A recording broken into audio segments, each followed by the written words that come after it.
भक्त माझे देही उदास गेले अशा पाषाण विषय तो त्यांचा झाला नारायण नावडे जनार्दन माता पिता. प्रस्तुत प्राप्त प्रसंगी कीर्तन रूपे सेवे करता, भगवंताच्या सेवे करता, गणपती बाप्पांच्या सेवे करता नवे नवे जमलेला तुम्हा सर्व संत जन समर्थ माय बाप्पांच्या सेवे करता निवडलेला अभंग जगद्गुरु विश्ववंदनीय श्री क्षेत्र दिगो निवासी वैराग्याचे महामेरू संत हृदय सम्राट संत शिरोमणी श्री तुकोबाराय यांचा असा हा 4 चरणांचा उत्कृष्ट असा अभंग आणि सेवेकरता निवडलेला एक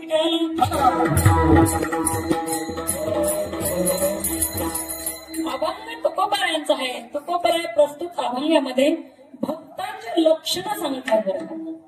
भक्त म्हणायचं कुणाला नेमकं, भक्त असतात कसे आणि करतात काय, सर्व गोष्टींचं विवेचन तुकोबाराय अभंगात करतात.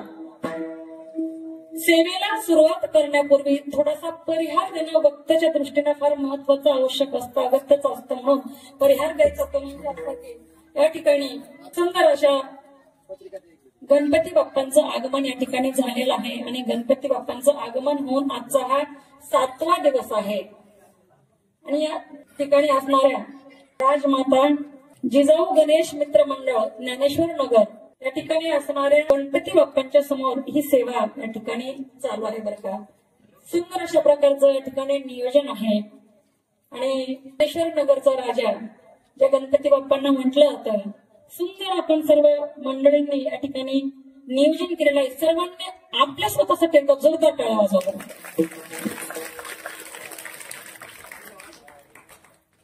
तर प्रत्येक जणासाठी ही टाळी होती की त्यांनी आपलं या ठिकाणी योगदान दिलेलं आहे. पट्टी जमा करण्यापासून चटई अंथरण्यापर्यंत, महाराज मंडळींना फोन लावणाऱ्यांपासून तारीख घेणाऱ्यापर्यंत सर्वांच्या या ठिकाणी खरंच योगदान आहे. कारण नोहे हा एकल्याचा खेळ, म्हणून मेळ जमाविला. सगळ्यांनी मिळून जर केलं तर अशा प्रकारचे कामं होत असतात बरं का. एकटाचा खेळच नाही हा. कुणी म्हणाल नाही मी एकटा करू शकतो, एकटा करू शकत नाही. कोणी ऐकायला तर माणसं लागतील ना. एकटा पैसे खर्च शकेल पण ऐकायला माणसं पाहिजेतच ना. म्हणून आपल्या सर्वांच्या या ठिकाणी असणारे हे ज्ञानेश्वर नगर बीड या ठिकाणी सुंदर अशा प्रकारचा हा भव्य दिव्य स्वरूपाचा गणपती बाप्पांच्या समोर आपण कीर्तन सोहळा ठेवलेला आहे. त्यामध्ये या ठिकाणी या गणपती बाप्पांना 29 वर्ष झालीत पाहिजे तर या ठिकाणी स्थापन होतोय. हा बाप्पा या ठिकाणी स्थापन होतोय तर 29 वर्ष झाले. आणि त्यामध्ये असणारे संस्थापक अध्यक्ष आदरणीय शशिकांतजी माने, राजमाता जिजाऊ गणेश मित्र मंडळ बीड आणि त्या ठिकाणी असणारी सर्व आमची मंडळी, ज्येष्ठ मार्गदर्शक असणारे Khedkar sir, Pahape sir, Kotekar sir, सुंदर असे सर्व मंडळी, त्यामध्ये आदरणीय डोंगरे सर, त्या ठिकाणी आमचे दुसरे डोंगरे सर साथीला हरिभक्त परायण आदरणीय आमचे बंडू महाराज जटा आहेत.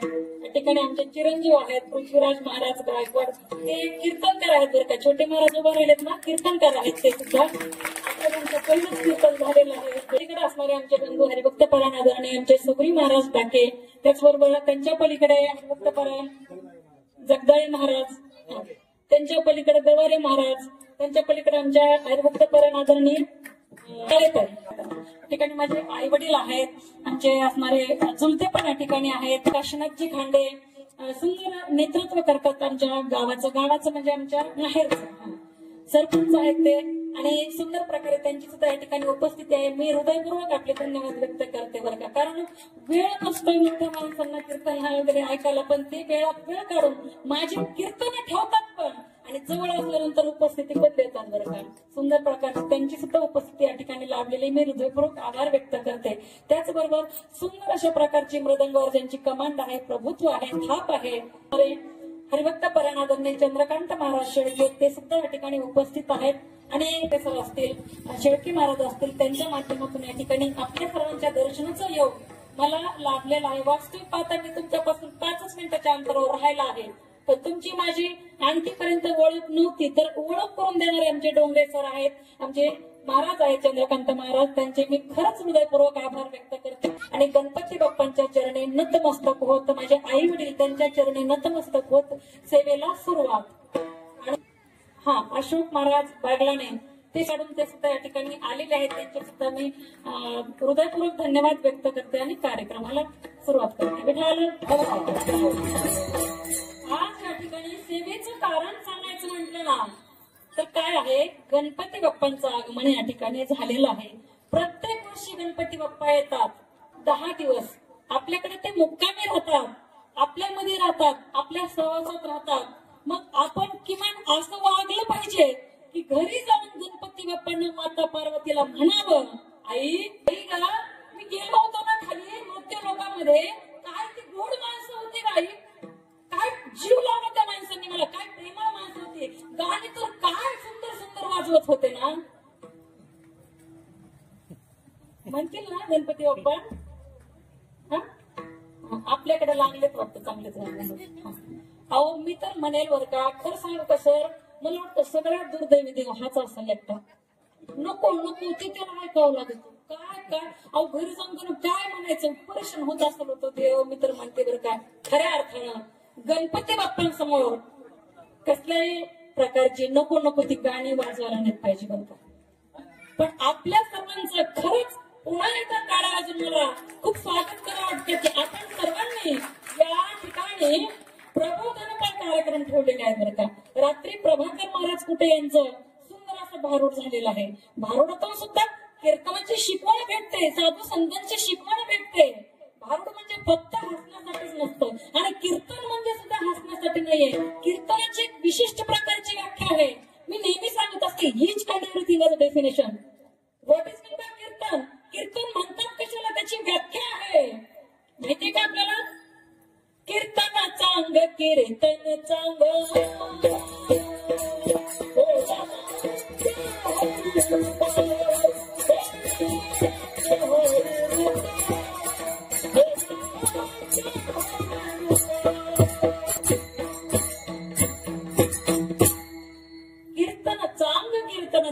होय अंग हरिरूप.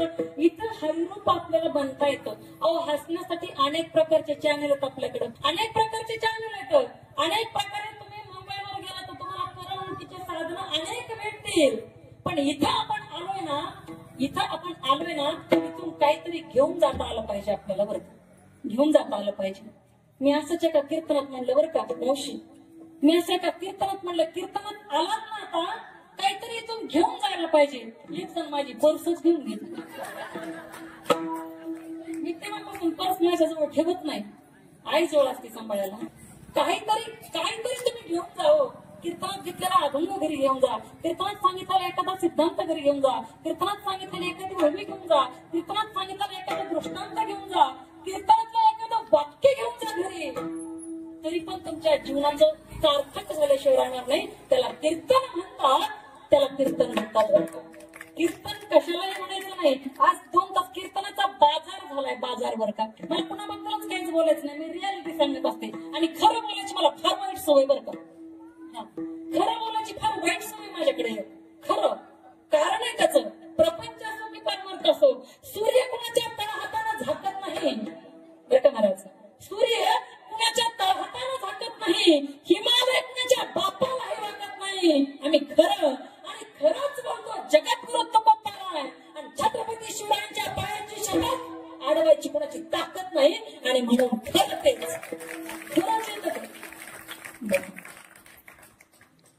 काय बरं का, कीर्तनाचा बाजार करायला नाही पाहिजे. आणि तो बाजार कीर्तनकारांनी नाही केला तर कीर्तन घेणाऱ्यांनी केला, हे मी आवर्जून सांगेन.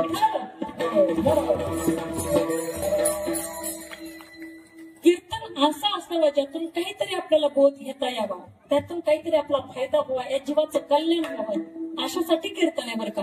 थोडीफार झालर असावी विनोदाची, नाही असं नाही म्हणायचं मला, थोडीफार झालर असावी, पण वरची पट्टी जी आहे ना ते अध्यात्म असावं. आणि फक्त ही झालर एका बाजूने थोडी थोडी, तसा विनोदा त्या ठिकाणी असला पाहिजे. आपण गणपती बाप्पांसमोर कीर्तन सेवा करत आहोत बघा. तुम्ही गणपती बाप्पांच्या मूर्तीकडे पण पाहिलं का तुम्ही? आता गणपती बाप्पा सुद्धा गणपती बाप्पा राहिले नाहीत, हे दुर्दैव आहे. काही गणपती महादेवाच्या स्वरूपात दिसतात. आता आज मी 10-12 गणपती पाहिले. माझ्या काय गणपती विष्णू केले गणपतींना, काही जणांच्या हातात ते गदा दिली, कोणाच्या हातात गणपती बाप्पांच्या बरं का, गणपती बाप्पाच्या हातात चक्र दिलंय, त्याला कृष्ण करून टाकलंय, विष्णू केलंय, महादेव केलंय. अरे गणपतीला गणपतीच राहू द्या ना, गणपतीला गणपतीच राहू दिलं पाहिजे ना, गणपतीला गणपतीच राहू दिलं पाहिजे. फार विचित्र प्रकार आज समाजामध्ये माध्यमातून घडले जातात, हे प्रकार घडायला नको. तुम्ही गणपती बाप्पाची सुंदर मूर्ती पहा ना, पहा मूर्तीकडे पहा एकदा, सगळेजण पाहून घ्या. कसा आहे गणपती बाप्पा, पोट कसं आहे त्याचं, मोठं पोट आहे. का बरं मोठं असेल पोट, तुम्ही कधी विचार केला? तुम्ही म्हणाल मोदक खाऊन कोण झालं असेल ताई, मोदक खाऊन नाही झालं बरं, मोदक खाऊन नाही झालं. गणपती बाप्पांचं पोट मोठे आहे. गणपती बाप्पांचे कान कसे येतात, मोठे मोठे सुपासारखे कान, सुपासारखे, बरोबर ना, सुपासारखे. गणपती बाप्पांची सोंड वाकडी सोंड आहे, वाकडी, बरोबर आहे ना. गणपती बाप्पांची त्यांच्या शरीराच्या मानानं डोळे कसे येतात, अगदी बारीक आहे, एकदम बारीक. डोळे बारीक का, त्याचं कारण आहे गणपती बाप्पांचं आपल्या भक्तावर सूक्ष्म निरीक्षण चालू असते. कोण काय करतोय, कोण काय करतोय, माझ्या भक्ताला त्रास कोण देतोय, बारकाईनं निरीक्षण करणारा गणपती बाप्पा आहे. आपलं विघ्न हरण करणारा गणपती बाप्पा आहे. सुखाची वार्ता देणारा हा गणपती बाप्पा आहे बरं का. 64 कलेचा अधिनायक हा गणपती बाप्पा आहे. 4 वेद ज्याच्या जवळ आहेत तो गणपती बाप्पा आहे. ऐका ना, डोळे सूक्ष्म का आहेत, सीसीटीव्ही पाहिली तुम्ही, सीसीटीव्हीचं कसं बारीक टिप्पणी असते, बारीक गोष्टीवर लक्ष असतं. गणपती बाप्पांचे डोळे बारीक का, तर भक्तावर सूक्ष्म नजर ठेवल्यामुळं डोळे गणपती बाप्पांचे बारीक आहेत बघा. आणि बारीक डोळ्याची माणसं फार हुशार असतात बरं, बारीक डोळ्याची माणसं फार हुशार असतात. तुम्ही आणखी पाहिजे, ज्यांचे बारीक डोळे आहेत ना, त्यांच्या तुम्ही बुद्धिमत्तेचा थोडासा कस घ्या. गणपती बाप्पाचे डोळे भक्तावर लक्ष ठेवल्यामुळं बारीक आहेत. गणपती बाप्पांची सोंड वाकडी, तो वाकड्यांना वाकडा आहे बरं का, वाकड्यांना सोंडीमध्ये धरू धरू हाणले शहरात नाही. आणि चांगल्यासाठी तो सरळ आहे. देव भोळी अशी भोळा, काळी अशी दिसे तो काळा. देव भोळा कुणासाठी, भोळ्यांसाठी, सर्वसाधारण त्यांच्यासाठी. चालाक माणसासाठी देव भोळा नाहीच आहे बघा तुम्ही. त्या गणपती बाप्पांची सोंड वाकडी, वाकड्यांना वाकडं गणपती बाप्पा आहे म्हणून सोंड वाकडी बघा. ऐका पुढे, काना कशी तर मोठमोठे, सुपा एवढे, तर सुपासारखे. सूप काय करतं माहितीये का, सूप, आता soup, what is mean bye soup म्हणतात माझ्यासमोर बसलेले लेकरं. गणपती बाप्पांचे कान कसे, सुपासारखे. तुम्ही म्हणताल हाऊ इट इज पॉसिबल, कसं शक्य आहे ते, because soup is liquid. Yes or no, yes no, soup is liquid. Soup म्हणजे आम्हाला फक्त प्यायचं सूप माहिती, आम्हाला माहिती टमाटरचं सूप आहे, परत वेगवेगळ्या पदार्थांचं सूप आहे, भाजी व्हेजिटेबल सूप, आम्हाला हे सूप माहिती आहे. सूप आम्हाला माहितीच नाही, पुढच्या पिढीला चित्रात दाखवावं लागेल, याला सूप म्हणतात, बरोबर आहे का, त्याला सूप म्हणतात असं दाखवावं लागेल पुढच्या पिढीला.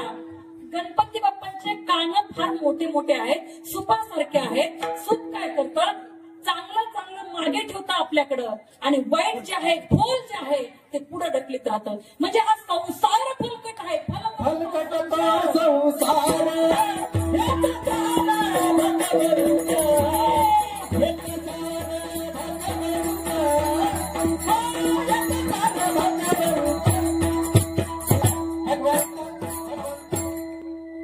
फलकट तो संसार एक सार म्हणतो.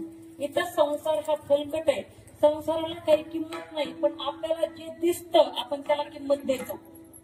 तुम्ही म्हणाल संसाराला कसं कळतंय, तसं म्हणायचं. संसारात आम्ही दररोज राहतोय, संसार आम्हाला दिसतोय, तुमचा देव दिसत पण नाही, आम्ही त्याच्यावर कसा विश्वास ठेवायचा. दिसत जरी नसला पण तो आहे हे मान्य करावं लागेल तुम्हाला. आपल्यातून आता निघून गेले हरिभक्तपरायण आदरणीय गुरुवारी आहेत बाबा महाराज सातारकर. एक वाक्य बोलायची त्यांच्या प्रवचनातून, कीर्तनातून बोलताना. काही लोक म्हणतात आम्ही देवाला मानतच नाही. सातारकर महाराज म्हणायचे, तू देवाला मान नको मानू, हा तुझा प्रश्न आहे, पण देवाने तुला मानलंय म्हणून तू आहेस. ज्या दिवशी देव तुला मानणार नाही त्या दिवशी तुझ्या घरासमोर गर्दी झाल्याशिवाय राहणार नाही. देवाने तुम्हाला मानलंय, देव तुम्हाला मानतोय, तुम्ही आहेत त्याच्या लक्षात आहे. ज्या दिवशी त्याच्या लक्षातून जाईल याला उठवायचं नाही, आता झालं. माणसं म्हणतात घाई करा, उचला उचला, पूर्ण पहाटपासून सुरू होतात. बरोबर आहे ना? त्यानं आपल्याला मानलंय. तुम्ही माना नका मानू, काही हरकत नाही. बघा, म्हणून तो देव आहे ना, तो सार आहे, तो भगवंत आहे ना, तो सार आहे. आणि मग त्या ठिकाणी सुखाचं काम काय आहे, तर फलकट पुढे टाकून देणं आणि सार जे आहे ते आपल्याकडे ठेवणं. मग सार भगवंत आहे आणि फलकट संसार आहे. आपल्याला त्या ठिकाणी गणपती बाप्पा सांगण्याचा प्रयत्न करताय, माझ्या कानाकडे पहा आणि असं वागा. सुपासारखं सूप चांगलं घेतो, वाईट टाकून देतो, तसं तुम्ही समाजामधलं जगातलं चांगलं ते ऐका आणि वाईट ते सोडून द्या. हे गणपती बाप्पा आपल्याला कानाच्या माध्यमातून सांगतात. ऐका, आपल्याला कसं होतंय, आपण कोणाचं काय ऐकलं की लगेच आपल्याला वाटतं दुसऱ्यांना कुणाला तरी सांगितल्याशिवाय आता जमतच नाही. आणि तुम्हाला जर एखाद्या गोष्टीची जर ऍडव्हर्टाईज करायची असेल, बरं का, करायची असेल, तुम्हाला काही गरज नाही, मीडियाकडे जायची गरज नाही, व्हॉट्सअपला टाकायची गरज नाही, फेसबुकला नाही, युट्यूबला नाही, कुठंच टाकायची गरज नाही. फक्त एका बाईला सांगायचं, तिला म्हणायचं, बाई तुला म्हणून सांगते बरं का. आणि तो कोणाला, ज्ञानेश्वर नगर, तुला म्हणून सांगते, बाई तू कुणाला सांगू. ती सगळ्या ज्ञानेश्वर नगरला येडा आणि प्रत्येक जणांना म्हणतोय, प्रत्येक जण तुला म्हणून सांगते आणि सगळ्या ज्ञानेश्वर नगरला येडा सांगते. एखादी गोष्ट जर आपल्याला पसरवायची असेल, ऍडव्हर्टाईज त्याची करायची असेल, फक्त एकच बायला सांगायची, बघा किती ऍडव्हर्टाईज देते. तसं गणपती बाप्पांचं पोट मोठं आहे. गणपती बाप्पा आपल्याला या मोठ्या पोटाच्या माध्यमातून असं सांगत आहे की तुम्ही पोटात ठेवायला पण शिका. एकाचं ऐकलं की दुसरीकडे जाऊन लगेच वकूच नका, थोडस पोटात ठेवायला शिका. राहू त्या पोटात. इतरांची गुन्हे पोटात घ्या, थोडेसे कोणाचे अपराध असतील घ्या पोटात, कोणाचे दोन शब्द काही बोललेले असतील घ्या पोटात, एखाद्याने आपल्याजवळ कुणाबद्दल तरी मन मोकळं केलेलं असेल घ्या पोटात, ते पोटात ठेवा. आणि म्हणून गणपती बाप्पांचे भक्त एवढे मोठे आहो, सगळ्यांचा गुणगान ऐकण्यासाठी मोठ्या कानाचा देव, सगळ्यांचा गुणगान साठवून ठेवण्यासाठी मोठ्या अंतकरणाचा देव, मोठ्या पोटाचा देव म्हणजे गणपती बाप्पा आहे. बरं का, म्हणजे गणपती बाप्पा आहे. तर गणपती बाप्पा एवढे आवाढव्य, बरोबर आहे ना, एवढे प्रचंड मोठे असणारे गणपती बाप्पा, वजनदार असणारा हा देव, पण त्याचं वाहन अगदी छोटूस आहे. ह्याचं कारण कळलं तुम्हाला? बरं, गणपती बाप्पांचं अगोदरचं पूर्वीचं वाहन मोर होतं बरं का. जे कार्तिकेयांचं वाहन आहे ना, तो मोर अगोदर गणपती बाप्पांचं वाहन होतं. पण किती उदार मन आहे बघा ना, आपलं स्वतःचं वाहन सुद्धा आपल्या भावाला दिलं. गणपती बाप्पाला मयूरेश्वर सुद्धा असं म्हटलं होतं, मयूरेश्वरला मोरेश्वर म्हटलं होतं. गणपती बाप्पांचा मोर वाहन होतं. पण कार्तिकेयला एकदा फार रडू यायला लागलं, मला वाहन नाही, मला वाहन नाही म्हणे, माझं घेऊन टाक तुला वाहन. म्हणलं तू, मी बघतो म्हणे माझं काय करायचं तर. आणि मग गणपती बाप्पा त्या ठिकाणी असणाऱ्या गणपती बाप्पांचं वाहन मूषक ज्याला म्हणतात. आणि खऱ्या अर्थानं बघा, उंदर मारण्याचं काम काय असतं? उंदर तुम्ही असं पाय लांबून झोपलेला बघितलं का कधी? असा आराम करतोय, झोपलाय तो असा घडी उंदीर कधीतरी कोणीतरी बघितलं की एखाद्याने? कधीच नाही. उंदीर हा उद्योगशील प्राणी आहे. उंदीर सतत काम करत राहतो. मग तो खराबच करतो काम, तो काही चांगलं काम करत नाही. तो काही कीर्तन भजन करत नाही, कुठं प्रवचनाला जात नाही, कुठं तारखी घेत नाही कीर्तनकारांच्या वगैरे, काही नाही करत तो हे काम. पण तो सतत कामात असतो. काय करतो? कुरतडण्याचं काम करतो तो. मग मोठमोठे प्लॅस्टिकचे डबे असतील ते कुरतडतो, धान्याचे पोते असतील ते कुरतडतो, ज्वारी खाईल, गहू खाईल, तांदळात शिरल, डब्यात शिरल, उड्या मारील, टपटप, ते इतकं काय काम करत राहतो. सांगायचं काय मला, तो उद्योगशील प्राणी आहे. सतत तो उद्योग करत राहतो. आणि माझे गणपती बाप्पा त्या उद्योगशील प्राण्यावर बसलेले आहेत. अर्थात उद्योगावर गणपती बाप्पा विराजमान आहेत. ज्या घरामध्ये गणपती बाप्पांचं स्तवन होतं, ज्या घरामध्ये गणपती बाप्पांची पूजा अर्चा होते, ज्या घरामध्ये गणपती बाप्पांची आराधना होते, त्या घरातली माणसं कधीच गरीब राहू शकत नाहीत. ते श्रीमंतच होतात. कारण गणपती बाप्पा उद्योगाला आहे आणि उद्योग धंदा त्या घरातल्या माणसांना प्रत्येकाला अवगत ते करून देतात. आणखी एक गोष्ट आहे बघा, गणपती बाप्पांचं उंदीर वाहन त्या ठिकाणी वाहन उंदीर का आहे त्याचं आणखी एक कारण सांगायचं म्हटलं तर तो मूषक जो आहे ना ती म्हणजे एक प्रकारची माया आहे बरं का. माया काय करते, माया सुद्धा कुरतडण्याच काम करते. माझा मुलगा, मग माझा मुलगा शाळेत गेला का, आता दररोज माझा मुलगा शाळेत जातो, तो माझा मुलगा आहे म्हणून मला काय वाटतंय का, हे प्रत्येकाला वाटतं. मी माझ्यावर घेऊन सांगते म्हणजे तुम्हाला बरं वाटेल, बाकी काय.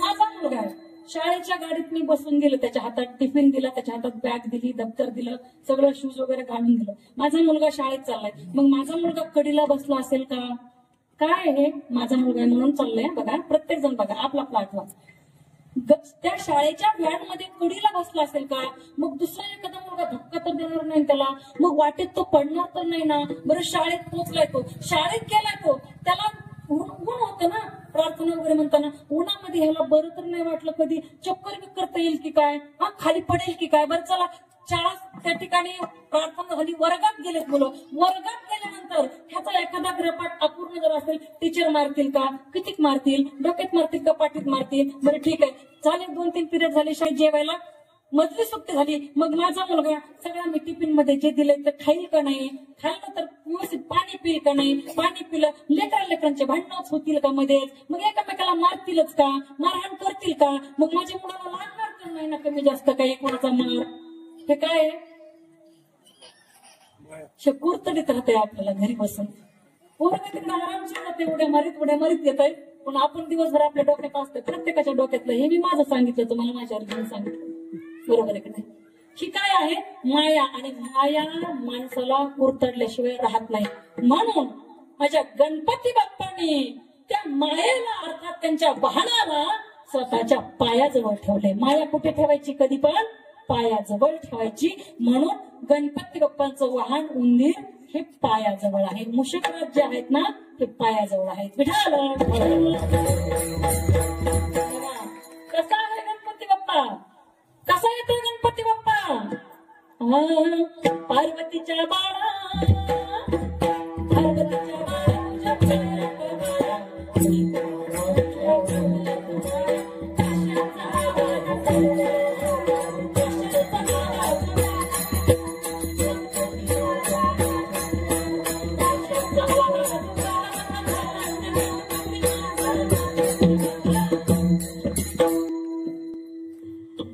गणपती माझा नाचताला. तुम्ही म्हणता ताई तुमचा गणपती पण नाचतो, मग आम्हीच नाचलेलं कुठे बिघडतं.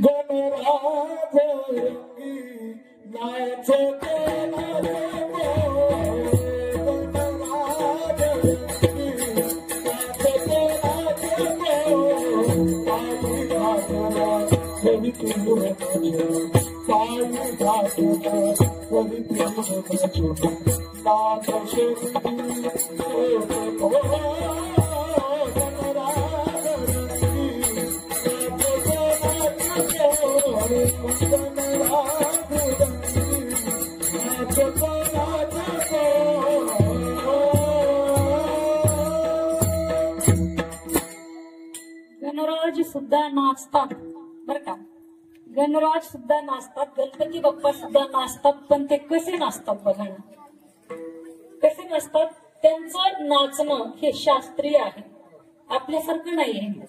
शांताबाई किडिंग काय, शांताबाईने तर काय बेजार केलं होतं, काय गाणे येतील बरं, गाणे येतात किती दिवस टिकतात, महिना 2 महिने 6 महिने वर्षभर. तुम्ही असं ऐकलंय का 2 वर्ष झाले 3 वर्ष झाले एकच गाणं वाजत, एकच गाणं लागत नाही ना. पण माझ्या ज्ञानोपारायणने, माझ्या तुकोबारांनी लिहिलेले अभंग रूप पाहता आम्ही भजनाला सुरुवात केली तर आम्ही अभंग पाहिला तोच घेतो. कोणता, रूप पाहता लोचनी झाले गोसावी. आमचा अभंग शिळा झाला नाही, आमचा अभंग विटला नाही, आमचा अभंग आम्हाला बोर झाला नाही आणि आम्हाला त्याचा कंटाळा सुद्धा आला नाही. म्हणूनच त्याला अभंग असं म्हणतात. काय म्हणतात त्याला, जो भंगतच नाही, जो भंगलेला नाहीये, म्हणून त्याला अभंग असं म्हटलं होतं. ऐका ना, गणपती बाप्पा नाचतात पण ते शास्त्रीय नृत्य आहे. आम्हाला शास्त्रीय कशासोबत खातात आम्हाला काही कळायलाच मार्ग नाही, बरोबर आहे. ते शास्त्रीय नृत्य आहे. माणसं नाचतात, नाचत नाहीत असं नाही, माणसं भरपूर ठिकाणी नाचतात. बघा ना, लग्नाच्या वरातीमध्ये नाचतात माणसं. बघा, एखाद्या राजकारणी लोक असतील, एखादी पार्टी हरली की जिंकणारी पार्टी हरणाच्या दारात जाऊन नाचते, बरोबर आहे ना, त्यांच्या दारात जाऊन नाचते. पण ऐका ना, जिंकणाऱ्या पार्टीचा हरलेल्या पार्टीच्या दारात जाऊन नाचणं हे द्वेषाचं नाचणं असतं, हे तिरस्काराचं नाचणं असतं, हे मत्सराचं नाचणं असतं. ऐका लक्ष देऊन, हरलेल्या पार्टी समोर जाऊन त्या जिंकलेल्यांनी नाचणं हे द्वेषाचं नाचणं आहे, हे मत्सराचं नाचणं आहे. माणसं लग्नात सुद्धा नाचतात. लग्नातलं नाचणं हे मस्तीचं नाचणं आहे, पण परमार्थातलं नाचणं हे भक्तीचं नाचणं आहे, हे भक्तीचं नाचणं आहे. म्हणून इथं नाचलं पाहिजे. काय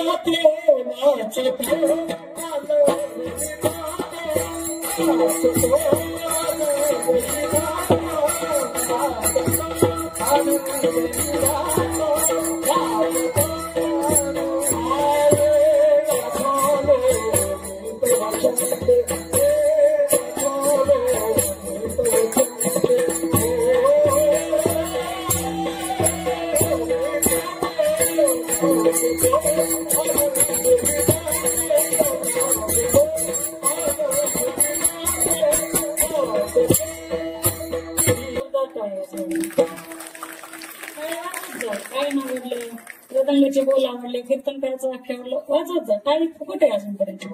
शासनानं काही टाळीवर जीएसटी वगैरे लावलेली अजूनपर्यंत नाही लावली. कुठे टोल नाक्याला पावती फाडावी लागत नाही, कुठे तुम्हाला कुणी अडवणार नाही. तुम्ही नाही का ते ज्ञानेश्वर नगर मध्ये ते प्रतिपदाचं कीर्तन होतं, तिथं तुम्ही खूप टाळ्या वाजवल्या, करा त्याचे पैसे, असं काही होणार नाही. होणार ना, मग वाजवा.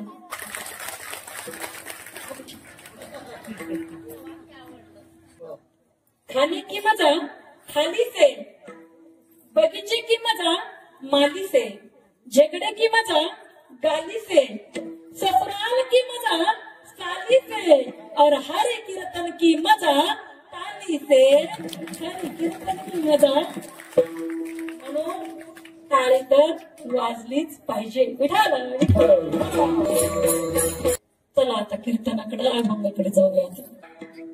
जगद्गुरु तुकोबराय प्रस्तुत अभंगामध्ये म्हणतात, भक्त ऐसे जाणा जिने उदास, गेले आशा पाश निवारोणी. भक्त आशांना म्हणावं. कोणाला म्हणायचं भक्त? ज्यांच्या जीवनामध्ये आशा नाहीये, ज्यांच्या जीवनामध्ये पाश सुद्धा नाहीये. पाश हे 7 प्रकारचे आहेत, सप्तपाश आहेत बरं का. सप्तपाशामध्ये माणूस अडकलेला आहे. सप्तपाश यामध्ये अडकलेला हा मनुष्य देह, त्याच्यामध्ये कौटुंबिक आहेत, पत्नी आहे, पुत्र आहे, धन आहे, संपत्ती आहे, अनेक प्रकारचे हे पाश आहेत. ज्याच्या जीवनामध्ये पाश नाहीत आणि जो कुठे अडकलेला नाही. भक्त ऐसे जाणं जे देहावर उदास असतात.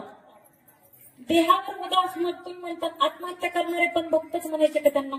नाही ना, त्यांचा प्रकार वेगळा. थोडासा बोलेल वेळ भेटला तर पुढे प्रकार. चला, भक्त अशांना म्हणायचंय जे देहावर उदास असतात.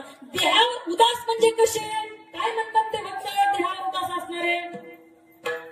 देह जावो अथवा राहो, देह जावो अथवा राहो,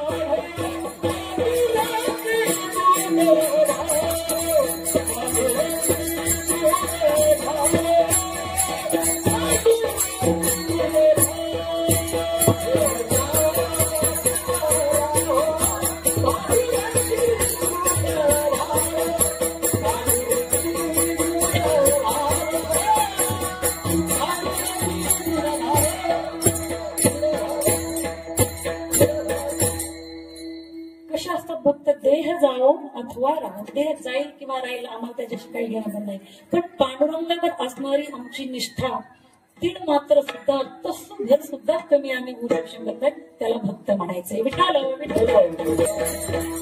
जे देहावर उदास आहेत, जे पाशापासून मुक्त आहेत, ज्यांच्या जीवनातली आशा संपलेली आहे, त्यांना भक्त म्हणायचंय. बरं ठीक आहे, तुकोबराय म्हणून आम्ही त्यांना भक्त.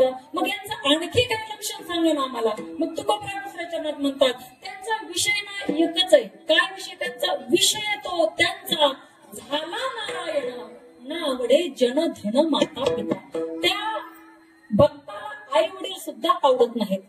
कोणत्या सांगेल मी अर्थात, ऐका. त्या भक्तांचा विषय एकच, नारायण नारायण नारायण, एकच त्यांचा विषय झालेला असतो तो भगवान परमात्मा. आणि त्यांना आई वडील सुद्धा आवडत नाहीत. एवढंच नाही, जन आवडत नाही, धन आवडत नाही. तुकोबरानंतर त्यांना भक्त म्हणायचे. बरं ठीक आहे तुकोबराया, आम्ही असे जर भक्त बनलो, आम्ही असे भक्त बनलो, आमच्या जीवनात आशा राहिली नाही, आमच्या जीवनामध्ये कुठला आपण आश राहिलेला नाही, आम्ही नारायण नामामध्ये एवढे तल्लीन मग्न झालोय, आम्हाला आई वडील आवडत नाही, जन आवडत नाही, धन आवडत नाही, आम्ही असे भक्त झालो, मग आम्ही त्या देवाच्या नावामध्ये तल्लीन राहू. मग आमच्यावर येणारं संकट, आमच्या परिवारावर येणारं संकट, मग त्याला आम्ही कसे भेटणार बाबा, आम्ही त्याला सामोरं कसं होणार. तुकोबराय म्हणले त्याची काळजी करायचीच नाही. निर्वाणी गोविंद असे मागे पुढे, तो मागे उभा राहतो आणि पुढे सुद्धा उभा राहतो. निर्वाणी म्हणजे आणीबाणीची वेळ जेव्हा आपल्यावर येईल ना, तुम्हाला काहीच करायची गरज नाही, तो आपोआप आपल्या मागे पुढे उभा राहतो.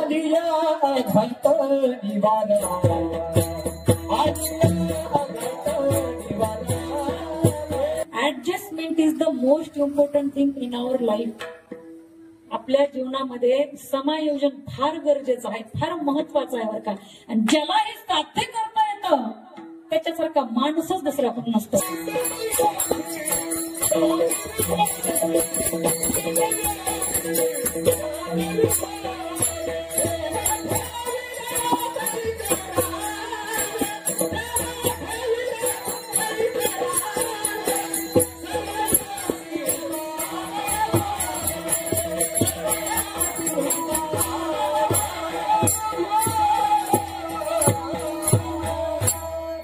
क्या बात है, समय असे साधन व्हावे, देव ठेवील तैसे राहावे. काही लोक म्हणतात काही देवानं आम्ही एवढं त्याचं करतो, आम्ही काय करतो, आम्ही सकाळी 2 मिनिटं पूजा करतो, पुन्हा मंदिरात जातो, तिथून एखादी नवीन चप्पल चोरून आणतो, आम्ही कीर्तन असेल तर तिथं वर्गणी 100 रुपये देतो, खायला 10 जण मोजून जातो. तरी आमचं असं काय, आम्ही लय देव करतो पण आमच्या मागे देव लागला. आणि खरं सांगू का तुम्हाला, जे जास्त देवाची भक्ती खरंच सेवा करतात ना अंतःकरणातून, सगळ्यात जास्त दुःख त्याच्याच वाट्याला बरं का महाराज, त्याच्या वाट्याला दुःख आहे. त्याचे प्रमाण आहेत माझ्या समोर, जिवंत ज्वलंत उदाहरण आहे माझ्या समोर. हा, जो सगळ्यात जास्त देवाच्या मागे लागतो ना, देव त्याला दुःख देतो. तो दुःख काय देतो त्याचं कारण आहे का, मी सांगितलं, each and everything has a reason, no reason no anything in this world. या जगात कसलीच गोष्ट विनाकारण घडत नाही. काय दुःख देतो तर तो परीक्षा पाहतोय की मी याच्या जीवनामध्ये इतके दुःख दिले तरी सुद्धा हा मला विसरतोय की मला भजतोय, यासाठी त्याच्या जीवनात दुःख त्याच्यासाठी जीवनात दुःख.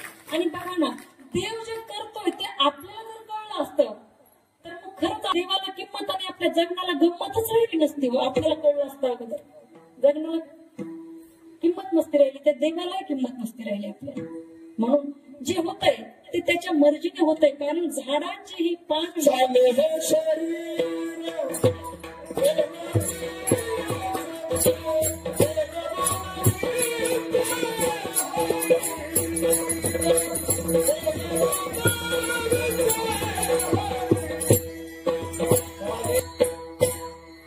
हे शरीर कोणाचे फक्त कोण बोल विधे हरिविना.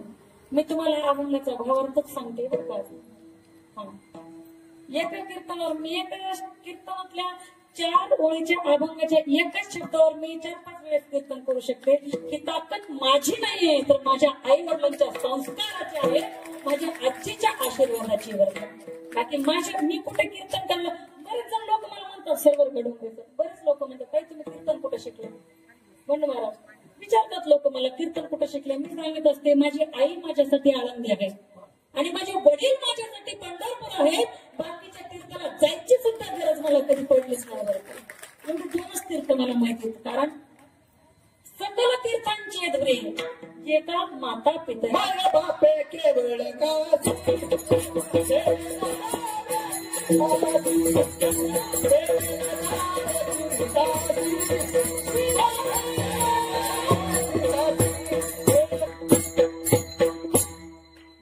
बापे केवळ काशी त्यांनी जाऊच नाही हो. ज्यांचे मायबाप जिवंत आहेत ना त्यांनी गरजच नाही ते. आणि तीर्थाला जाऊन तरी करणार काय बरं? घरातल्या मायबापाला लाचाडून तिथं तीर्थाला तिथं देव भेटणार आहे का? तुकोबराय तर उलट म्हणाले की ती गोंडा पाणी देव रोकडा सज्जने. माणसांच्या अंतःकरणामध्ये देव पहा. तुम्ही माणसांचे अंतःकरण रक्त बंबाळ करताय बोलून बोलून. तुम्हाला देव कधी पावणार? नाही पाहू शकत. फक्त तुम्ही दुसऱ्यांचे हृदय सांभाळा. कारण पैसा हृदयामध्ये मी रामो असता सर्व सुखाचा.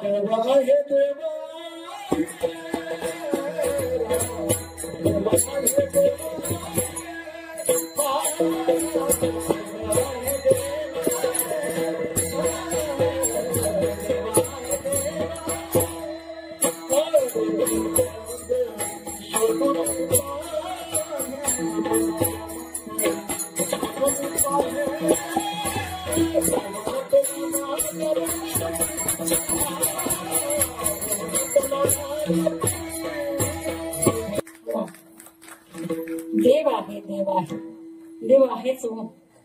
देव आहे जो किती एखादा नाही म्हणून जरी किती आता बेवडे असतात.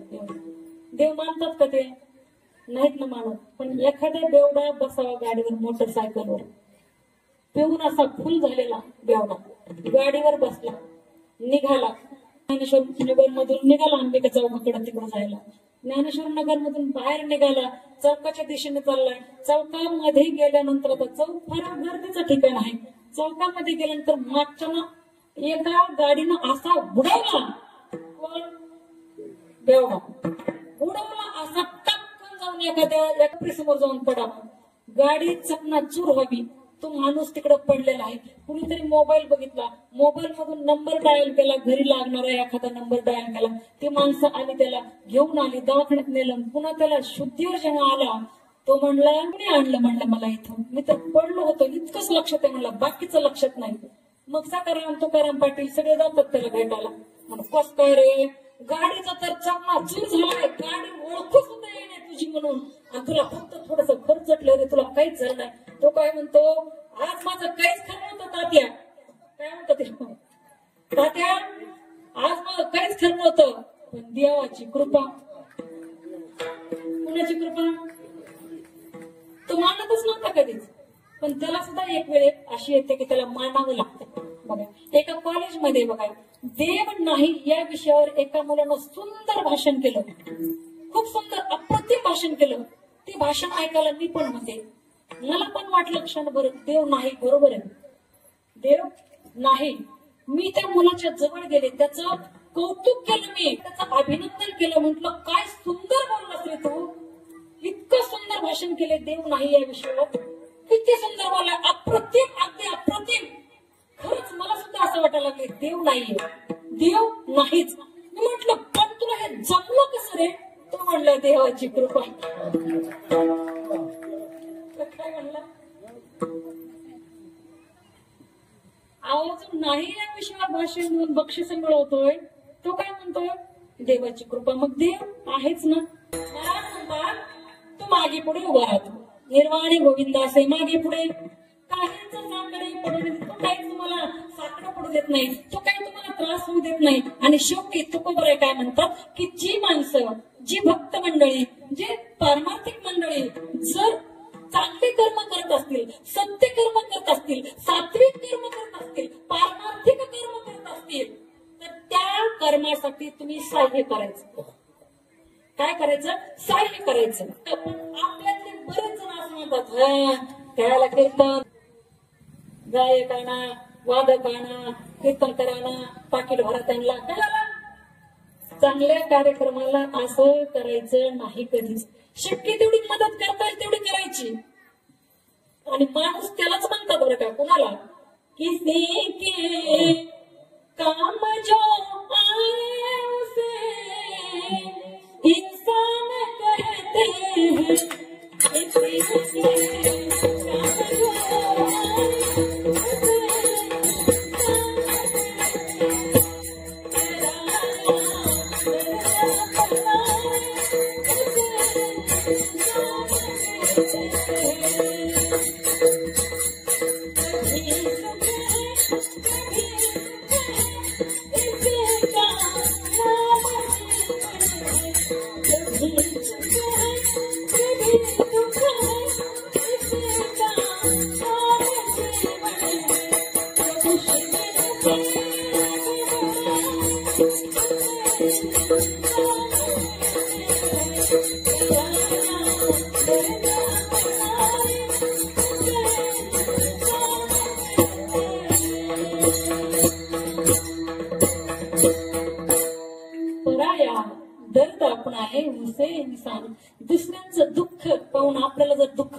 ना तर खरंच समजून घ्यायचं की आपल्यामध्ये माणुसकी शिल्लक आहे. आणि दुसऱ्याचं दुःख पाहून आपल्याला आनंद होत असेल ना तर समजायचं आपल्या आत रावण बसलेला आहे. विठाल तुका म्हणे सत्य कर्म व्हावे सगळे घातलिया भय नरका जाणे. काय काम असेल तर त्याला जरूर आपण मदत केली पाहिजे. फूल नाही बन सकते होतो काटे बनकर मुत राहिलो. कोणाचं चांगलं आपल्याला होत असेल तर करा पण वाईट करण्याच्या भानगडीत कधीच पडू नका. कधी पण लक्षात ठेवलं पाहिजे माणसानं दुसऱ्याचा ते खड्डा खोदला ना त्यामध्ये आपल्यालाच पडावं लागतं हे कधीच विसरायचं नाही.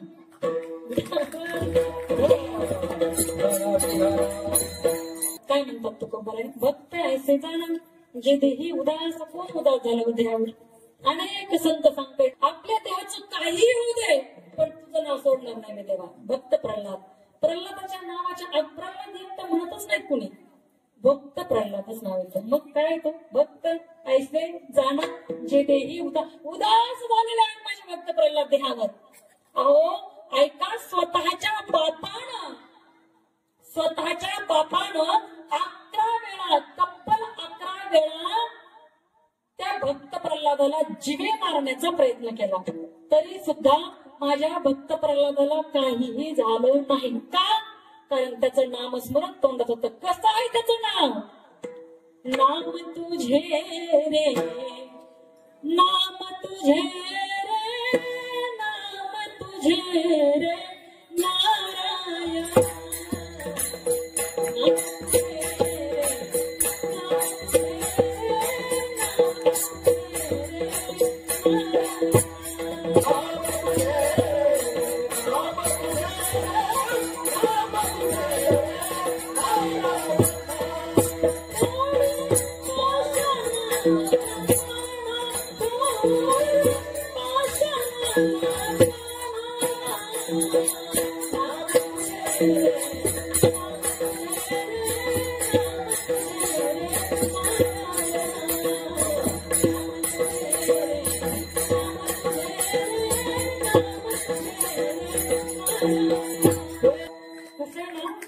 थोडी पाषाणाला पाना पाषाणाला पाना फोडणारं त्याचं नाव आहे.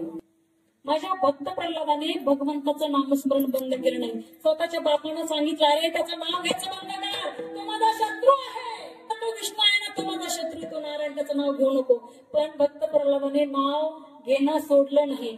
भक्त प्रल्हादासाठी माझ्या भगवान परमात्म्याने स्वतंत्र अवतार धारण केलं. अजून काय पाहिजे? तुमच्या माझ्यासाठी अवतार घेऊन येईल स्वतंत्र अवतार घेऊन येईल पण आपली तेवढी भक्ती पाहिजे ना. आपण इथं पूजा करायला लागलो तरी पण 4 तास असतं आपलं. ते देव काढले देव तर आपण कसे देतो माहिती का? एखाद्या देव असे गोळा करायचे आणि त्या टब मध्ये टाकायचे. पण ते बाथटब मध्ये नंगळामध्ये ताटामध्ये टाकायचे. जणू काय त्यांनी आत्महत्या केल्या जातात अशीच टाकून द्यायची. काय आपल्या देवपूजेला काय अर्थ आहे का? काय काय माणसाला तर एवढ्या देवपूजेचा कंटाळा येतो तुम्हाला काय सांगत होता. 8-8 दिवस 15-15 दिवस तो देवपूजा करत नाही. काही काही माणसं करत नाही. काही माणसांना फार कंटाळा येतो बरं का देवपूजेचा. बघा एका माणसाच्या घरी त्याला फार नाद होता देवपूजाचा पण त्याचा मुलगा कधी देवपूजा करत नव्हता. कधी देवाकडे येत नव्हता. काय चाललंय म्हणजे कसे देव काय त्याला देवघर माहितच नव्हतं. पण असा प्रकार झाला की त्याला 4-5 दिवस गावाला जायचं होतं. मग त्यानं काय सांगितलं हे बघ बाळा माझ्या देवाला आंघोळ घाल त्यांना छानसा गंध लाव पूजा होईपर्यंत तू इकडे तिकडे बाहेर जाऊ नको. सुंदर प्रकारचे आंघोळ घाल वस्त्र घाल त्यांना गंध लाव प्रसाद खाऊ घाल नंतर तुझ्या कामाला तुला कुठे बाहेर जायचं तर जात जातो. तो म्हणला ठीक आहे बाबा किती दिवस येणार नाही 4 दिवस रे बाळा 4-5 दिवस लागतील मला. बाबा निघून गेले गावाला आणि कुणावर आता वेळ आली देवपूजा करायची मुलावर आली. आता मुलाचं लग्न झालेलं होतं. बायको माहेरी गेलेली होती याची आणि मुलगा पहिल्या दिवशी उठला बळच बळच बळच पूजा केली. बळच कीर्तनाला पण बळच आणले का माणसं असे झोप घेत होतं. बलात्कारे जरी आणला कथेसी निद्रा घेई लोडासी टेकून या. बळच जरी आणला तरी तो लोडाला बसून चिटकून आणि रूपाचा अभंग झाला की एक तर 2 मोड पाहून बसले 2 जण माझ्या समोर. एक इकडून बसला आणि एक इकडून बसला. एकाचा म्हणायचा इकडचा म्हणायचा. मी म्हणलं खात्यात आता मलाच 2 जण. इकडचं काय म्हणायचं इकडचं. मी म्हणलं मी बंद करते चालले बाबा माझं. नको म्हणले, मला कीर्तनच नको करायचं. एक दिवस पोरानं पूजा केली, दुसऱ्या दिवशी कंटाळा आला त्याला. पण आई म्हणले, हे बाळा, तुझ्या वडिलांनी सांगितली पूजा ते करायची, कर बाळा पूजा. दुसऱ्या दिवशी बळच केली, तिसऱ्या दिवस उगवलं, तिसऱ्या दिवशी त्याच्यापेक्षा बळच केली, चौथ्या दिवशी केली. असं करता करता 8 दिवस झाले. बाबा काही येईनातच लवकर. 8 दिवस झाले, 9वा दिवस उघडला. अजिबात पूजा करणार नाही म्हणला मी. विचारलं म्हणणार रुसून कुठे जात होतो पोरं? फारच कुठे जात होतो? हा, रुसून निघाला सासरवाडीला. गेला ना सासरवाडीला डोंगराचं. जावाई गेला सासरवाडीला. सासूबाईने लांबूनच पाहिलं, म्हणली बाई जावई आलेत ना. सासूला जावई एवढा आवडतो, म्हणतात नाकीचा मोती ठेवी गहाण आणि राखी जावयाचा मान. नाकातली नत गहाण ठेवून ती, पण जावयाचा मान राखीत. बघा ना, एक सासू तर अशी जावई तिकडून दिसला, लगेच तिने शेवायचा भात त्या ठिकाणी टाकायचं म्हणून त्याला आदण ठेवलं. आणि जवळ आलं की तिला दिसला जावयाचा भाऊ. त्या आदनात तिनं बेसन काढलं, पिठलं केलं. जावयाचा भाऊ इतका आवडतो जावया किती आवडतो, शेवायच्या भात आहेत. हा, आणि जावयाचा भाऊ पिठले पिठा.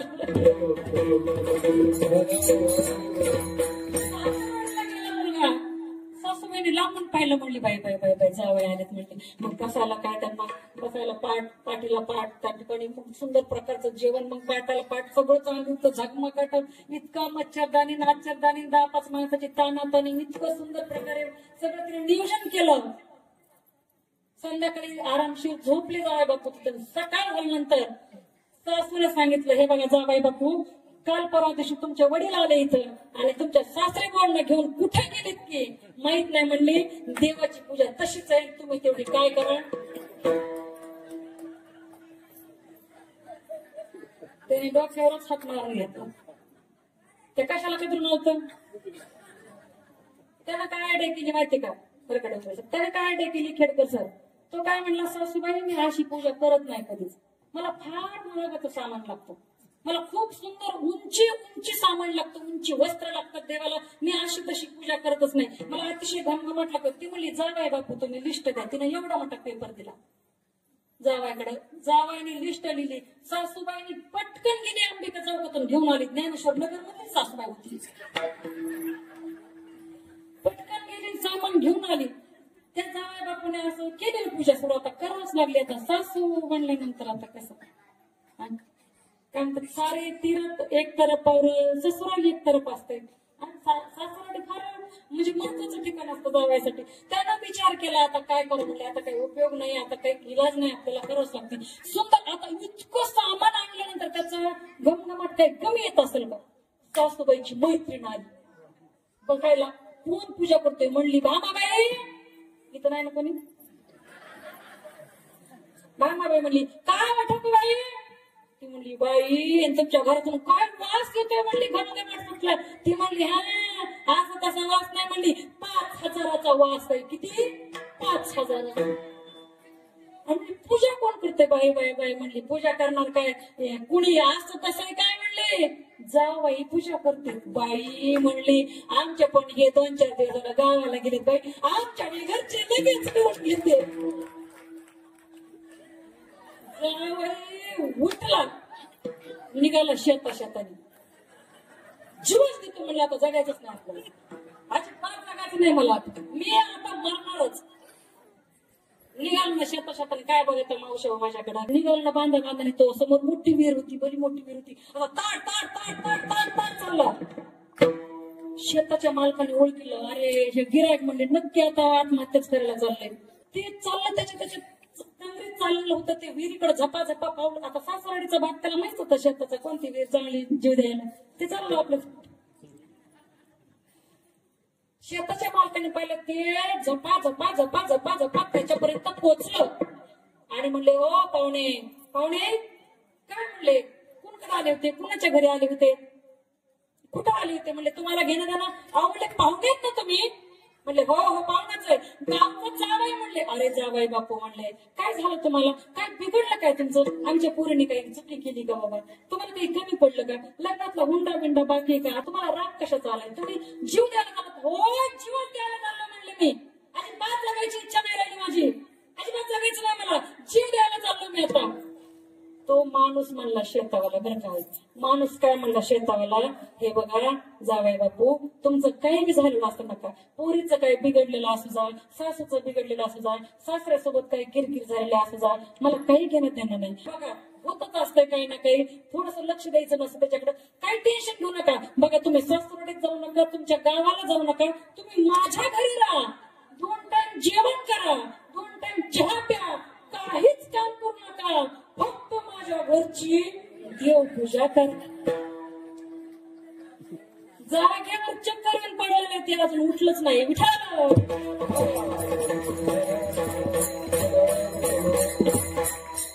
त्यांना भक्त म्हणता येत नाही. भक्त प्रल्हाद, संत जनाबाई, महिला संतांमधलं खरं सांगायचं म्हणजे जनाबाई नाही, महाराष्ट्राला पडलेलं गोड स्वप्न आहे बरं का. महाराष्ट्राला पडलेलं फार गोड स्वप्न आहे, दिव्य आणि भव्य अशा प्रकारचं स्वप्न आहे. कोण? जनाबाई. जनाबाई हे असं व्यक्तिमत्व आहे महिला संतांमधलं जे एकदाच पंढरपूरला गेलं पुन्हा वापस घरी नाही आलं.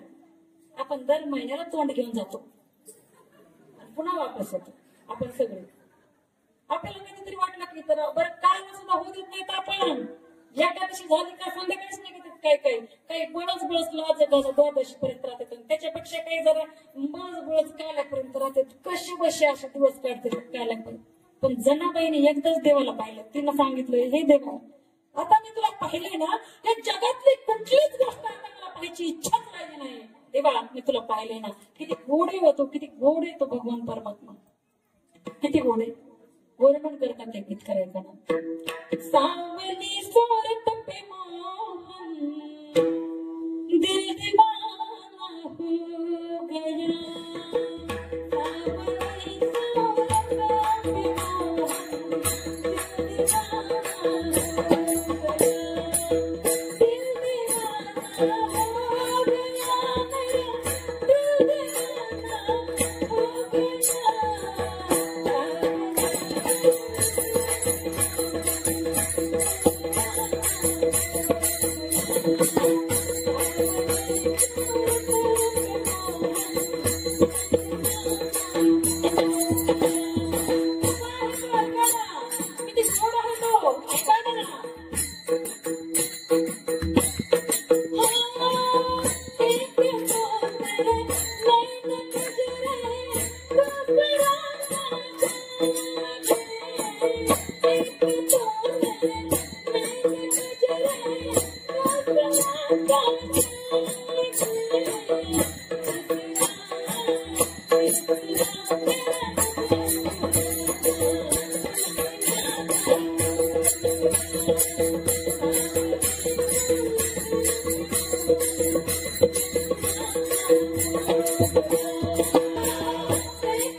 त्याच्याकडे गेलं की माणूस बेडच होते, हो बेडच होते.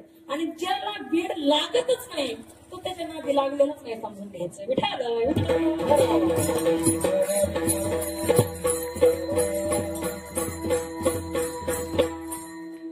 ते म्हणतात, गवळणी म्हणतात, कसे बेड लागले कान्हा गोवळिया तसं वेड लागलं, वेडा झालेल्या गवळणी. आणि खरं गवळणच वेडा झाल्या बरं का भगवंतासाठी, कृष्ण भगवान परमात्म्यासाठी. गवळणीने जेवढं प्रेम केलं का देवावर तेवढं कोणीच केलं नाही बरं. निर्हेतुक निष्काम प्रेम त्या गवळणींचे बरं का, माझ्या राधाराणीचं आहे. काय म्हणते राधाराणी ऐका ना. मेरी लगे शाम संग प्रीत ये दुनिया क्या जाने, मेरी लगे शाम संग प्रीत ये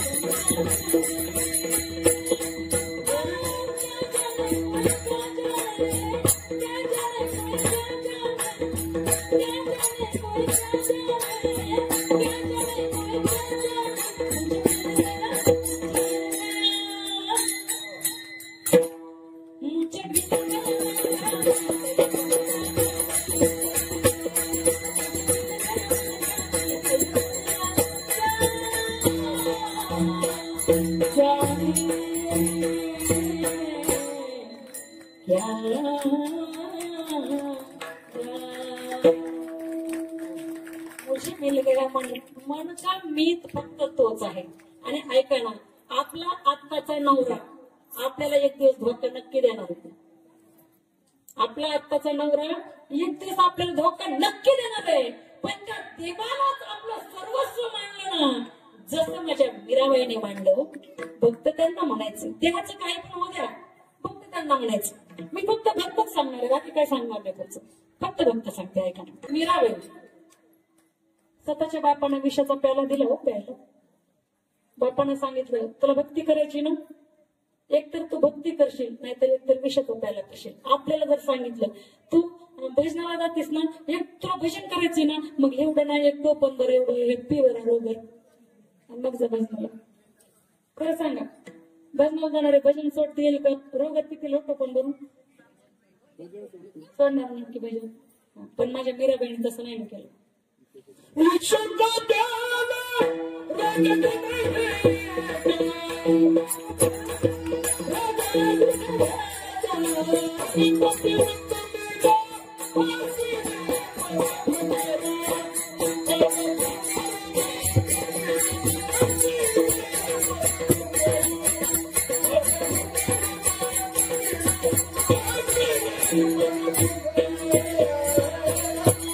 विशिका प्याला राणा जी ने भेजा, पिवत पिवत मेरा हसरे, पग घुंगरू बांध मेरा नजरे. अहो मीरा म्हणजे काय मागच्या गल्लीतली मीरा नव्हती, राजाची मुलगी होती. ती राजाची मुलगी होती, पण पायात घुंगरं बांधून नाचली, पायात घुंगरं बांधून नाचली. सांगितलं लहानपणे ऐकलं होतं तो भगवान परमात्मा सगळं काय करतो.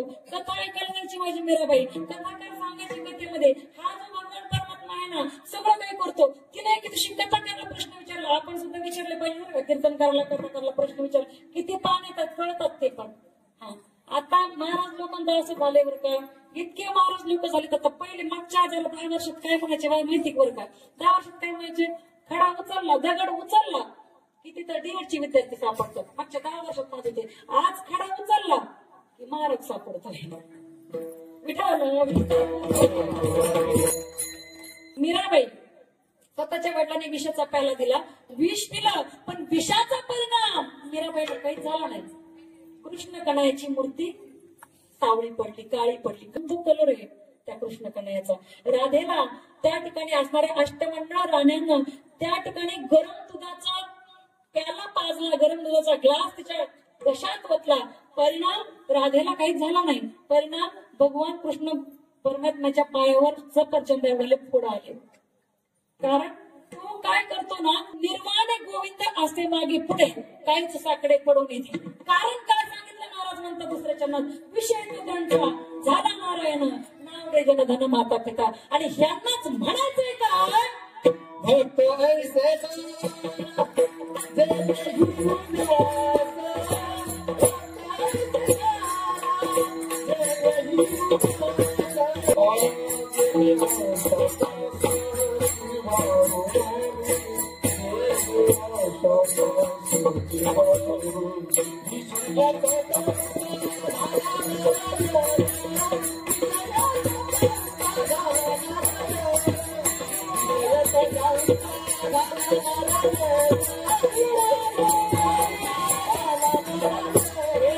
काय सांगत होते मी भक्त, फक्त भक्तच. मीराबाई खरा भक्त ठरल्या बरं का.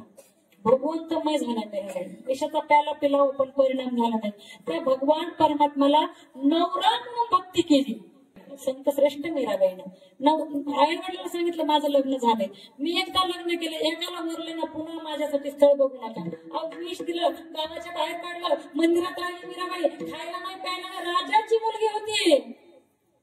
पण त्या ठिकाणी असणाऱ्या भगवंतावर तिच्या निष्काम प्रेमामुळं भगवंतामध्ये माझी मीराबाई विलीन झाली. त्याला भक्त म्हणायचं बरं का.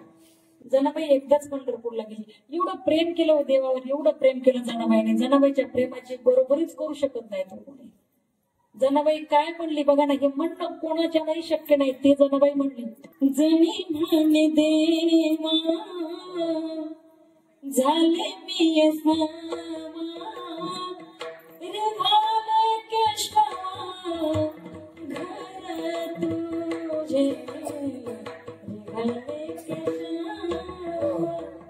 काय म्हणते, हे देवा मी तुझं घर निघाले. वास्तविक पाहता कुणाचंच घर निघणं कधीच चांगलं नाही बरं का. ऐका बरं का, कुणाचंच घर निघणं कधीच चांगलं नाहीये, पण देवाचं घर निघणं याच्यापेक्षा श्रेष्ठ.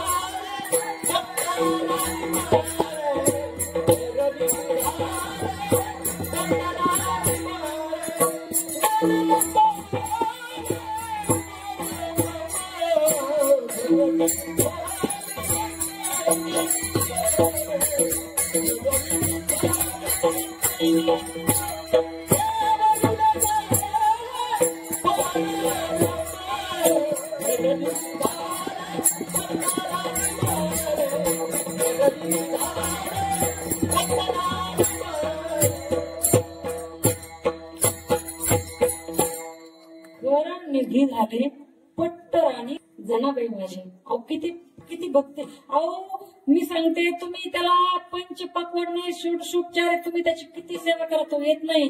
दुर्योधनाच्या घरचा 56 भोगाचा म्यावा त्यानं त्यागला, पण विदुराच्या घरच्या कन्या खाल्ल्या त्यानं. त्याला फक्त भाव आवडतो, तो भावाचा भोग केलाय बरं का.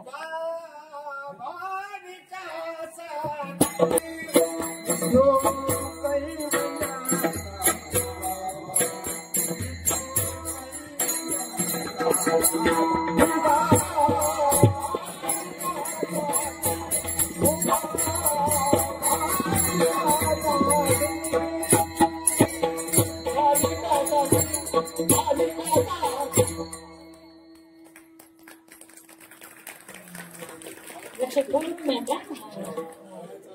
हुशार झाले ते. आता सांगितल्यानंतर एकदा त्यांच्या लक्षात राहिलं बरोबर ते. धन्यवाद बरं का. काय त्याला काय लागतो, भाव लागतो बरं का त्याला. तो भावाचा भोग केलाय फक्त. उभा भाविकासाठी. बरं वाट पाय उभा बेटीची आवडी, कृपाळ तातडी उतरावी. तातडीनच कृपा करायला तो तत्पर आहे, पण तिथं भाव आपल्याकडे असावा लागतो. पण आपलं कसं झालंय, मनी नाही भाव, आणि देवा मला पाव. देवाला शान पावायचा नाही रे.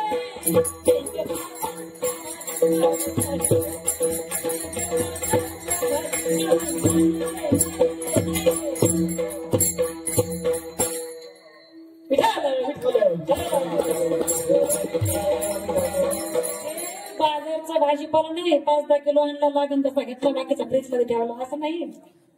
देव भावाचं भूक केलं त्याला. तुम्ही किती त्याला खायला देताय याच्याशी त्याला काहीच घेणं देणं नाही. तुम्ही कसं देताय याच्याशी घेणं देणं. त्यांना 56 भोग सोडले दुर्योधनाच्या घरचे. सुंदर गीत आहे पण हिंदी. दुर्योधन का मेवा त्याग्यो, दुर्योधन का मेवा त्याग्यो, साग विधुर घर खाई, सबसे ऊंचे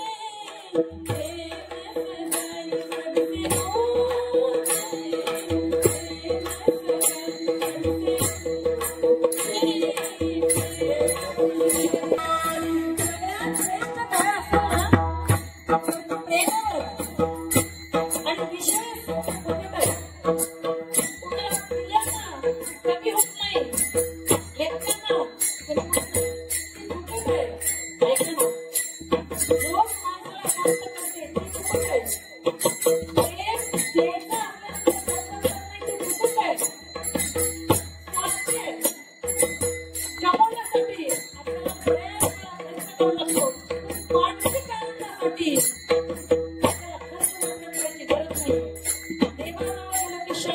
समाधान मिळते.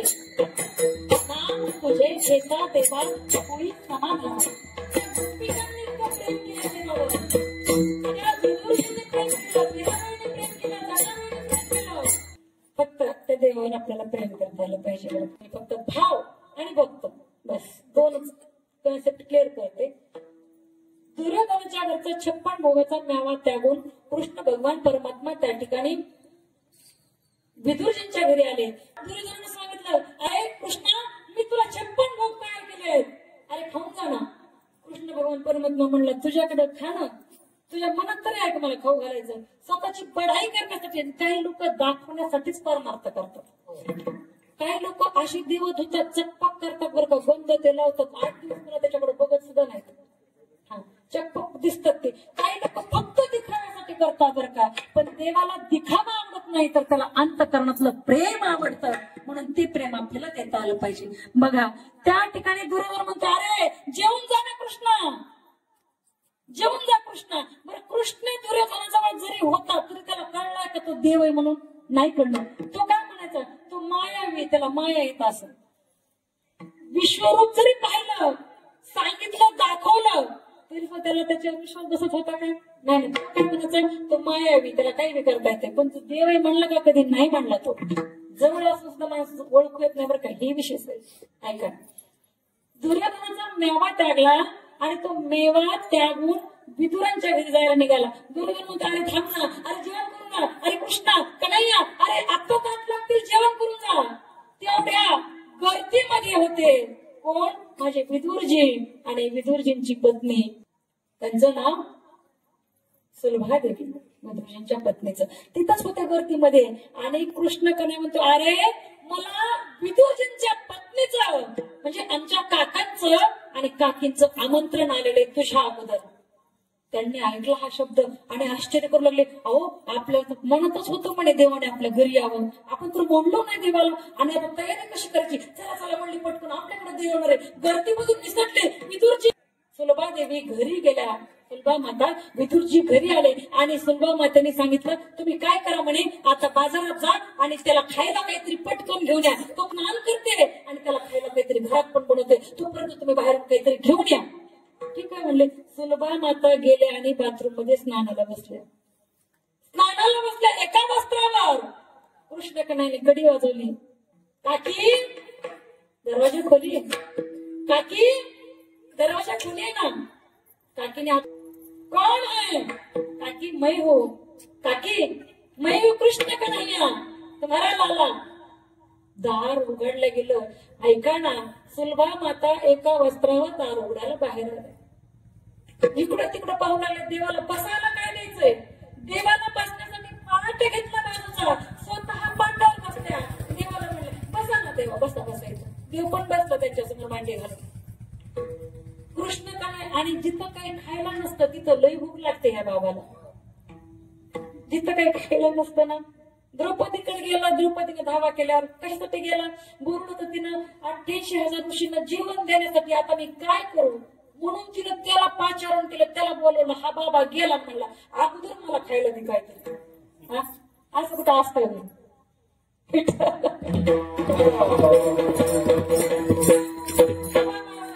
गेला तिथे म्हणला, काकी बहुत भूक लगी आहे मुझे. काकी मला खूप भूक लागली ग, काहीतरी खायला दे. मग काकी म्हणले, आता काका गेलेत म्हणे बाजारामध्ये, येतील तेवढ्यात, पण तोपर्यंत घरात काहीतरी पडलेले ते मी खायला गेले, ते फळं बिळं असतील तर. गेली पटकन आणि त्या टोपल्यामध्ये केळी होत्या. केळी आणलं तिनं. केळी खाऊ घालायचं आता देवाला. केळ सोललं आणि मधला मगज स्वतः खाल्ला आणि कृष्ण कन्हैयाला सालटे देऊ लागले. ऐका ना, कृष्ण कन्हैयाने ते सालटे इतके चव घेत घेत खाल्ले, मिटक्या मारत खाल्ले ते सालटे. तेवढ्यात विदुरजी आले. विदुरजींनी पाहिलं समोर काय दृश्य. म्हणे, अरे तू बसलीस पाटावर, देवाला खाली बसवलंय. अरे देव खात होते ते सालटे आणि हिनं खाऊन, गागामधला खाऊन त्या सुलभा मातेनं सालटे तिथं देवासमोर टाकलेले. आणि कृष्ण कन्हैया सालटे खातोय, सालटे खातोय आणि आपली पत्नी गावा खाते मधला केळाचा मगच खाते. पाहिलं विदुर काकाने, अरे काय चाललंय काय म्हणले. अरे पाटावर स्वतः बसते, मगच खाते स्वतः, त्याला सालटे देते खायला. काय म्हणे, बाय बाय बाय बाय चुकलं बरं का माझं चुकलं देवा देवा तुम्ही इथं बसा देवा द्या इथं बसा देवाला बसवलं तिथं आणि पटकन सुंदर प्रकारे साडी वगैरे घालून तसं देवाला पाटावर बसवलं आणि आता केळ सोलून मगच देवाला देऊ लागली आणि साल्ट टाकून देऊ लागली. पण देवानं सांगितलं ज्या सालीमध्ये प्रेम होतं ना तेवढं ते प्रेम या मगजामध्ये मिळत नाहीये, या गाभ्यामध्ये ते प्रेम नाहीये. जे प्रेम त्या केळ्यांच्या सालीमध्ये होतं याला भाव म्हणतात आणि याला भक्त म्हणतात.